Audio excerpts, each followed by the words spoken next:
ദൈവനാമത്തിന് മഹത്വമുണ്ടാകട്ടെ. ദൈവേഷ്ടം യൂട്യൂബ് ചാനലിലേക്ക് എല്ലാവർക്കും സ്വാഗതം. ദൈവകൃപയിലൂടെയുള്ള ഈ യാത്രയിൽ ഇന്ന് നമ്മൾ വേദപുസ്തകത്തിലെ വളരെ പ്രധാനപ്പെട്ട ഒരു വിഷയത്തെക്കുറിച്ച് ചിന്തിക്കാൻ പോവുകയാണ്. ഒരുപക്ഷെ ഇന്നത്തെ ക്രിസ്തീയ ലോകത്തിന് ഏറ്റവും ആവശ്യമുള്ള സന്ദേശം. നിങ്ങളിൽ എത്ര പേർക്ക് രണ്ട് വെള്ള നിറങ്ങൾ തമ്മിൽ തിരിച്ചറിയാൻ കഴിയും? ഒന്ന് തെളിഞ്ഞ വെള്ള, മറ്റേത് അല്പം മങ്ങിയ വെള്ള. ഇരുട്ടിൽ വെച്ച് നിങ്ങൾക്ക് വ്യത്യാസം കാണാൻ കഴിയുമോ? ഇല്ല. പക്ഷേ തെളിഞ്ഞ വെളിച്ചത്തിൽ കൊണ്ടുവന്നാൽ ആ വ്യത്യാസം വ്യക്തമാകും. ഇന്ന് നമ്മൾ സംസാരിക്കാൻ പോകുന്നത് അത്തരത്തിലുള്ള രണ്ട് കാര്യങ്ങളെക്കുറിച്ചാണ്. പുറമേ നിന്ന് നോക്കിയാൽ ഒരുപോലെ തോന്നാം, പക്ഷേ ദൈവത്തിൻ്റെ വെളിച്ചത്തിൽ കൊണ്ടുവന്നാൽ തികച്ചും വ്യത്യസ്തം. ആ രണ്ട് കാര്യങ്ങൾ എന്താണ്? മതഭക്തിയും ആത്മീയതയും. ബൈബിളിൽ ഇതിന് രണ്ട് പേരുകൾ കൊടുത്തിരിക്കുന്നു: ബാബിലോണും യെരുശലേമും. ഉൽപ്പത്തി പുസ്തകത്തിൽ തുടങ്ങി വെളിപാട് പുസ്തകം വരെ ഈ രണ്ട് സംവിധാനങ്ങൾ തുടരുന്നു. ഇന്ന് നമ്മൾ ബാബിലോണിനെ കുറിച്ച് പഠിക്കാൻ പോവുകയാണ്.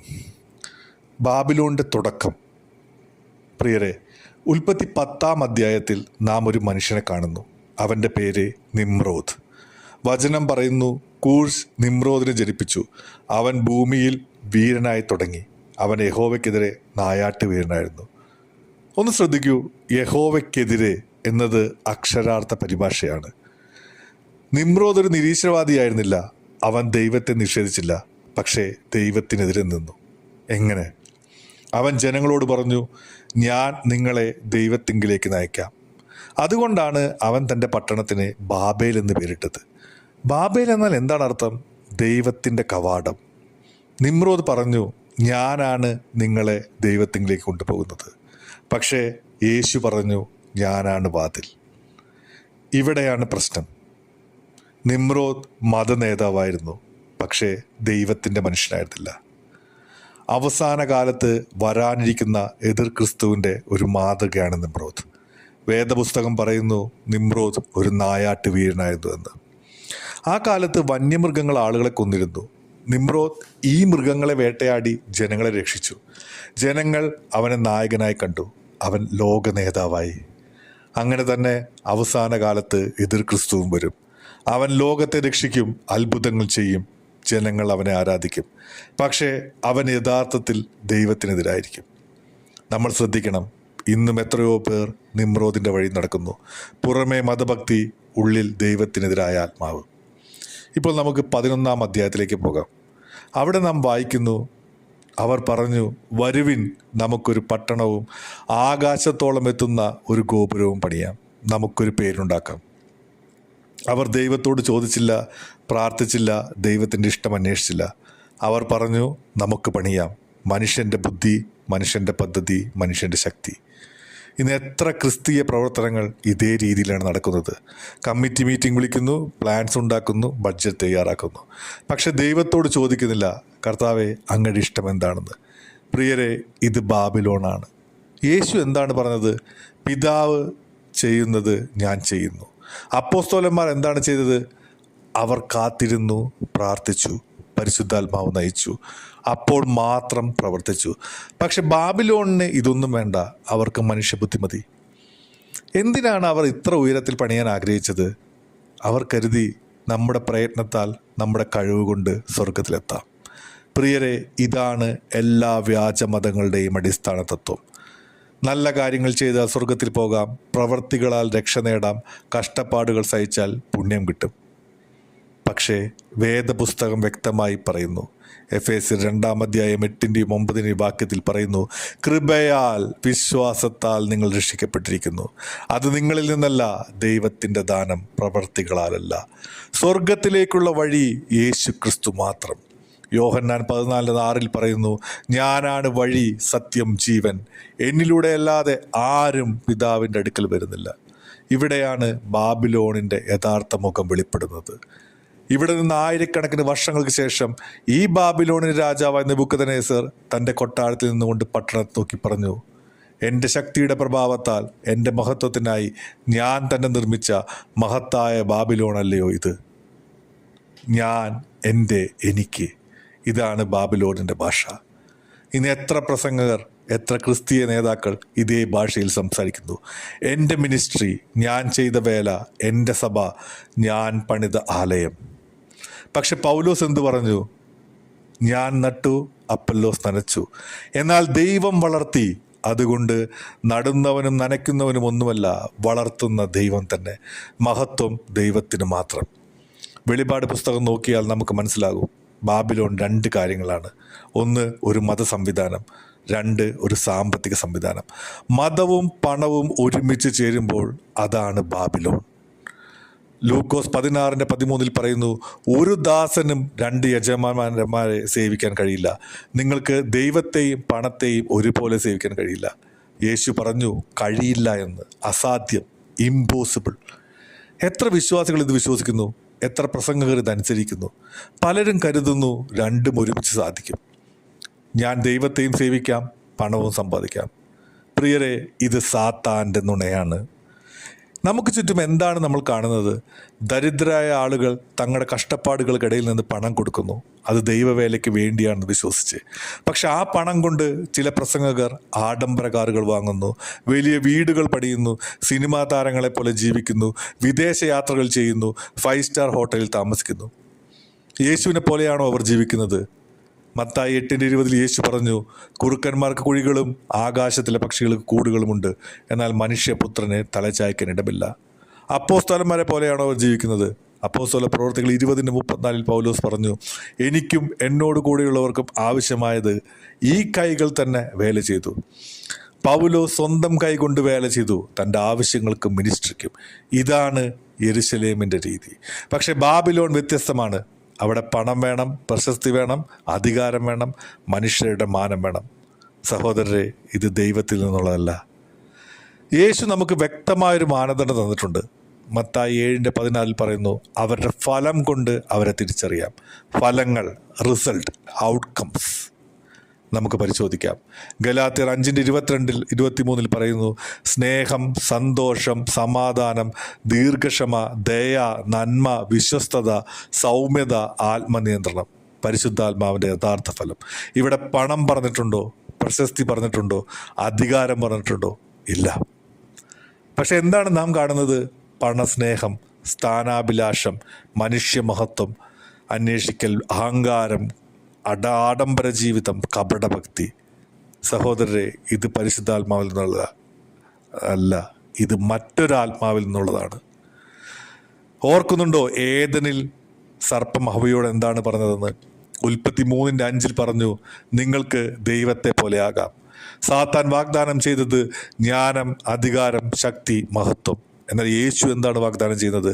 ഫിലിപ്പർ 2:5-8 വരെ പറഞ്ഞു യേശുവിൻ്റെ വാക്കുകൾ, തന്നെത്താൻ ഒഴിച്ച് ദാസരൂപമെടുത്ത് താഴ്ത്തി ക്രൂശ് വരെ അനുസരിച്ചു. യേശു വാഗ്ദാനം ചെയ്യുന്നത് വിനയം, ദാസത്വം, വിശുദ്ധി, സ്നേഹം. ഏത് സന്ദേശമാണ് കൂടുതൽ പേർ ആഗ്രഹിക്കുന്നത്? സത്യസന്ധമായി ഒന്ന് ചിന്തിക്കൂ. അധികം പേർ സാത്താൻ്റെ സന്ദേശമാണ് ആഗ്രഹിക്കുന്നത്. അതറിയാതെ അവർ ആഗ്രഹിച്ചു പോകുന്നു. അവർ ആഗ്രഹിക്കുന്നു വലിയ മിനിസ്ട്രി, പ്രശസ്തി, സക്സസ്, റെക്കഗ്നിഷൻ, പവർ. പക്ഷെ യേശു വിളിക്കുന്നത് ദാസനാകാൻ, തന്നെത്താൻ താഴ്ത്താൻ, ക്രൂശ് എടുക്കാൻ, പിന്തുടരാൻ. തന്നെത്താൻ നിഷേധിച്ച് തൻ്റെ ക്രൂശ് എടുത്ത് എന്നെ അനുഗമിക്കട്ടെ. ബാബിലോണിൻ്റെ ആരംഭം മനുഷ്യനിൽ നിന്ന്, ബാബിലോണിൻ്റെ രീതി മനുഷ്യബുദ്ധി, ബാബിലോണിൻ്റെ ലക്ഷ്യം മനുഷ്യമഹത്വം, ബാബിലോണിൻ്റെ മുദ്രാവാക്യം മനുഷ്യനിൽ നിന്ന് മനുഷ്യനാൽ മനുഷ്യനിലേക്ക്. ബാബിലോണിൽ പ്രാർത്ഥിക്കേണ്ട ആവശ്യമില്ല, മനുഷ്യബുദ്ധി മതി. പരിശുദ്ധാത്മാവ് വേണ്ട, നാച്ചുറൽ ടാലൻസ് മതി. ദൈവത്തെ ആശ്രയിക്കേണ്ട, പ്ലാനിങ് മതി. വിനയം വേണ്ട, സക്സസ് കാണിച്ചാൽ മതി. ബാബിലോണിലെ നേതാക്കൾ ശക്തരായ പേഴ്സണാലിറ്റി ഉള്ളവർ, സെലിബ്രിറ്റീസ് പോലെ ഇംപ്രസീവായിട്ടുള്ള സ്പീക്കേഴ്സ്, ഫേമസ് ഫിഗേഴ്സ്. അവർ അനുകരിക്കുന്നത് കോർപ്പറേറ്റ് കമ്പനികളെ, business models, marketing strategies, promotional techniques. എന്നാൽ യെരുശലേം എന്ന യഥാർത്ഥ സഭയുടെ ആരംഭം ദൈവത്തിൽ നിന്ന്.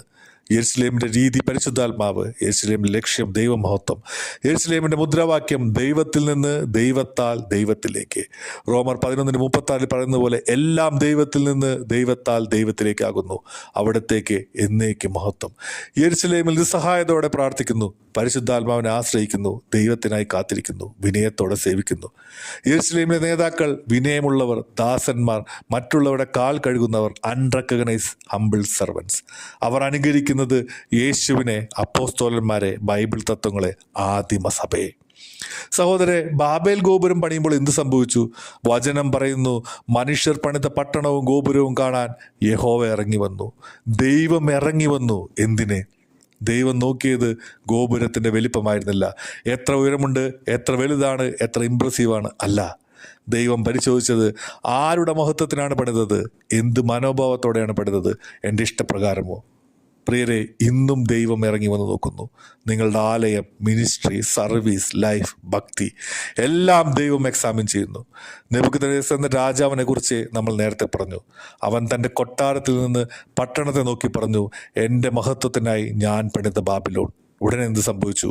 ആ നിമിഷം തന്നെ വചനം നിവൃത്തിയായി. അവൻ ഭ്രാന്തനായി മൃഗം പോലെ ജീവിച്ചു 7 വർഷം. അങ്ങനെ എന്തുകൊണ്ട്?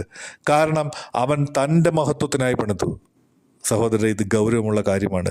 ദൈവം അഹങ്കാരത്തെ എതിർക്കുന്നു. യാക്കോബ് 4:6 പറയുന്നു, ദൈവം അഹങ്കാരികളെ എതിർക്കുന്നു, വിനയമുള്ളവർക്ക് കൃപ നൽകുന്നു.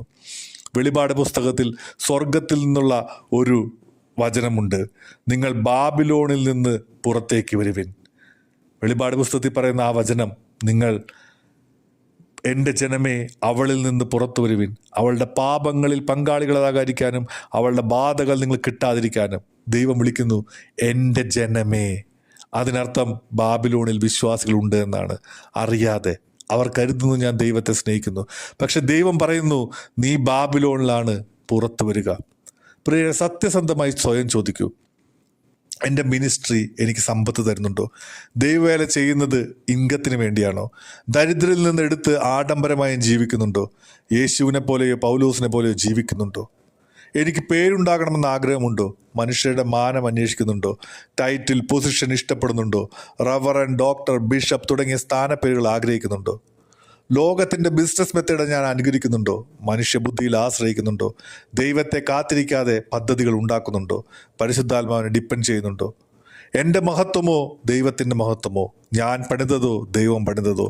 എൻ്റെ മിനിസ്ട്രിയോ ദൈവരാജ്യമോ? എൻ്റെ പേരോ യേശുവിൻ്റെ പേരോ? പ്രിയരെ, സത്യസന്ധമായ ഉത്തരം പറയൂ. ഇന്ന് നമ്മൾ കണ്ടത് വളരെ സീരിയസ് ആയ കാര്യമാണ്. 2 സംവിധാനങ്ങൾ. ബാബിലോൺ വ്യാജമതം, മനുഷ്യകേന്ദ്രിതം. യെരുശലേം യഥാർത്ഥ സഭ, ദൈവകേന്ദ്രിതം. പുറമെ നോക്കിയാൽ ഒരുപോലെ തോന്നാം, രണ്ടിടത്തും ആരാധന, പ്രാർത്ഥന, പ്രസംഗം. പക്ഷെ ഉള്ളിൽ തികച്ചും വ്യത്യസ്തം. മങ്ങിയ വെള്ളയും തെളിഞ്ഞ വെള്ളയും. തെളിഞ്ഞ വെളിച്ചത്തിൽ മാത്രമേ വ്യത്യാസം കാണാൻ കഴിയൂ. പ്രിയരെ, ഇന്നൊരു തീരുമാനമെടുക്കേണ്ടതുണ്ട്. നിങ്ങൾ എവിടെ നിൽക്കും? ബാബിലോണിലോ യെരുശലേമിലോ? മനുഷ്യമഹത്വത്തിനോ ദൈവമഹത്വത്തിനോ? പണത്തിനോ ക്രിസ്തുവിനോ? ആത്മാവിനോ ജഡത്തിനോ? വെളിപാട് 18:4 വീണ്ടും കേൾക്കൂ, എൻ്റെ ജനമേ അവളിൽ നിന്ന് പുറത്തു വരുവിൻ. ഇതൊരു സജഷനല്ല, കമാൻഡാണ്. ഇതൊരു ഓപ്ഷനല്ല, നിർബന്ധമാണ്. എന്തുകൊണ്ട്? അവളുടെ പാപങ്ങളിൽ പങ്കാളികളാകാതിരിക്കാനും അവളുടെ ബാധകൾ നിങ്ങൾ കിട്ടാതിരിക്കാനും. പ്രിയരെ, നിങ്ങൾ ബാബിലോണാണെങ്കിൽ അതിൻ്റെ ന്യായവിധിയിലും പങ്കാളിയാവും. ബാബിലോൺ നശിക്കും. വെളിപാടിൽ പറയുന്നു, അവളുടെ ബാധകൾ ഒരു ദിവസത്തിൽ വരും. മരണം, ദുഃഖം, ക്ഷാമം, അവൾ തീയിൽ ദഹിക്കപ്പെടും. നമ്മൾ എന്ത് ചെയ്യണം? മാനസാന്തരപ്പെടുക. നിങ്ങളുടെ ജീവിതത്തിൽ, മിനിസ്ട്രിയിൽ ഏതെങ്കിലും ബാബിലോണിയൻ സ്വാധീനം കണ്ടെത്തിയാൽ ദൈവത്തോട് ക്ഷമ ചോദിക്കൂ, അതുപേക്ഷിക്കൂ, തിരിഞ്ഞ് ദൈവത്തിലേക്ക് വരൂ. യെരുശലേമിലേക്ക് വരിക, യഥാർത്ഥ സഭയിൽ വിനയത്തോടെ ദാസനായി, ദൈവമഹത്വത്തിനായി. ഫിലിപ്പിയർ 2:5 പറയുന്നു, ക്രിസ്തുവേശുവിൽ ഉണ്ടായിരുന്ന മനോഭാവം നിങ്ങളിലും ഉണ്ടാകട്ടെ. അവിടുന്ന് തന്നെത്താൻ ഒഴിച്ച് ദാസനായി താഴ്ത്തി ക്രൂശ് വരെ അനുസരിച്ചു. നമുക്കും അങ്ങനെ ചെയ്യാം. പ്രിയരെ, റോമർ 11:36 നമ്മുടെ മുദ്രാവാക്യമാകട്ടെ. ദൈവത്തിൽ നിന്ന്, ദൈവത്താൽ, ദൈവത്തിലേക്ക് സകലവുമാകുന്നു. അവിടത്തേക്ക് എന്നേക്കും മഹത്വം. ആമേൻ. മനുഷ്യരിൽ നിന്നല്ല, ദൈവത്തിൽ നിന്ന്. മനുഷ്യനാലല്ല, ദൈവത്താൽ. മനുഷ്യനിലേക്കല്ല, ദൈവത്തിലേക്ക്. എല്ലാം ദൈവത്തിനായി, എല്ലാ മഹത്വവും ദൈവത്തിൻ്റെ. നമുക്കല്ല, അവിടത്തേക്ക്. നമുക്കൊരു നിമിഷം ഒരുമിച്ച് പ്രാർത്ഥിക്കാം. സ്വർഗസ്ഥനായ പിതാവേ, ഇന്ന് അങ്ങയുടെ വചനം ഞങ്ങളുടെ ഹൃദയങ്ങളെ സ്പർശിച്ചതിനായി ഞങ്ങൾ നന്ദി പറയുന്നു. ബാബിലോണിൻ്റെയും യെരുശലേമിൻ്റെയും വ്യത്യാസം ഞങ്ങൾ കണ്ടു. കർത്താവെ, ഞങ്ങളുടെ ജീവിതം പരിശോധിക്കണമേ, ഞങ്ങളുടെ ഹൃദയങ്ങൾ പരിശോധിക്കണമേ. ഏതെങ്കിലും ബാബിലോണിയൻ സ്വാധീനം ഞങ്ങളുടെ ജീവിതത്തിലുണ്ടെങ്കിൽ അത് കാണിച്ചു തരണമേ. പണസ്നേഹം, സ്ഥാനാഭിലാഷം, മനുഷ്യമഹത്വം ഇവയെല്ലാം ഞങ്ങളിൽ നിന്ന് എടുത്തു കളയണമേ. യേശുവിനെ പോലെ വിനയമുള്ളവരും ദാസന്മാരുമാക്കി ഞങ്ങളെ മാറ്റണമേ. ബാബിലോണിൽ നിന്ന് പുറത്തു വരാൻ ഞങ്ങളെ സഹായിക്കണമേ. യഥാർത്ഥ യെരുശലേമിൽ അങ്ങയുടെ സഭയിലായിരിക്കുവാൻ അനുഗ്രഹിക്കണമേ. എല്ലാം അങ്ങയിൽ നിന്ന്, അങ്ങയാൽ അങ്ങയിലേക്കാകട്ടെ. അങ്ങേക്ക് മാത്രമല്ല മഹത്വവും. ഞങ്ങളിൽ നിന്നല്ല, അങ്ങയിൽ നിന്ന്. ഞങ്ങളാലല്ല, അങ്ങയാൽ. ഞങ്ങളിലേക്കല്ല, അങ്ങയിലേക്ക്. യേശുവിൻ്റെ വിശുദ്ധ നാമത്തിൽ പ്രാർത്ഥിക്കുന്നു. ആമേൻ. നമ്മളിന്ന് ഇതിവിടെ അവസാനിക്കുമ്പോൾ, ഈ വചന പഠനം അവസാനിക്കുമ്പോൾ എനിക്ക് പറയാനുള്ളത്, നമ്മൾ ബാബിലോൺ വിട്ട് യെരുശലേമിലേക്ക് പോകൂ, സ്വന്തം മഹത്വം വിട്ട് ദൈവമഹത്വത്തിലേക്ക് പോകൂ, മനുഷ്യസേവ വിട്ട് ദൈവസഭയിലേക്ക് പോകൂ. വെളിപാട് 18:4 ഒരിക്കൽ കൂടി ഓർമ്മിപ്പിക്കുന്നു, എൻ്റെ ജനമേ അവളിൽ നിന്ന് പുറത്തു വരുവിൻ. പ്രിയരെ, അങ്ങനെ ഇന്ന് നമ്മൾ ബാബിലോണിനെ കുറിച്ച് പഠിച്ചു. മനുഷ്യൻ്റെ അഹങ്കാരം, മനുഷ്യൻ്റെ മതം, മനുഷ്യൻ്റെ മഹത്വം. പുറത്തു വരുവിൻ എന്ന് ദൈവം വിളിക്കുന്നു. പക്ഷേ ഒരു ചോദ്യം ബാക്കിയുണ്ട്. ബാബിലോണിൽ നിന്ന് പുറത്തു വന്നാൽ എവിടേക്ക് പോകും? അടുത്ത ആഴ്ച നമ്മളൊരു മനുഷ്യനെ കാണും. ഒരു മനുഷ്യൻ, അവനും ബാബിലോണിലായിരുന്നു. ഊർ എന്ന പട്ടണത്തിൽ, ബാബിലോണിൻ്റെ നാട്ടിൽ, വിഗ്രഹങ്ങളുടെ ഇടയിൽ, അന്ധകാരത്തിൽ. പക്ഷെ ഒരു ദിവസം ദൈവം അവനെ വിളിച്ചു. നിന്റെ ദേശത്തു നിന്നും നിന്റെ ചാർച്ചക്കാരെ വിട്ട് നിന്റെ പ്രതിഭവനത്തിൽ നിന്നും പുറപ്പെട്ടു പോക. ആ മനുഷ്യൻ അബ്രഹാം, വിശ്വാസികളുടെ പിതാവ്. അവൻ എങ്ങനെ പുറപ്പെട്ടു? എന്ത് വിട്ടുകളഞ്ഞു? എവിടേക്ക് പോയി? എന്ത് കണ്ടെത്തി? ബാബിലോണിൽ നിന്ന് യെരുശലേമിലേക്കുള്ള യാത്ര. അടുത്ത ആഴ്ച അബ്രഹാമിൻ്റെ വിശ്വാസയാത്ര. നമ്മൾ ഈ ദൈവകൃപയിലൂടെ യാത്ര എന്ന ഈ സീരീസിൽ ഈ യാത്ര മിസ്സാക്കരുത്. എല്ലാ മഹത്വവും യഹോവയ്ക്ക്. ആമേൻ.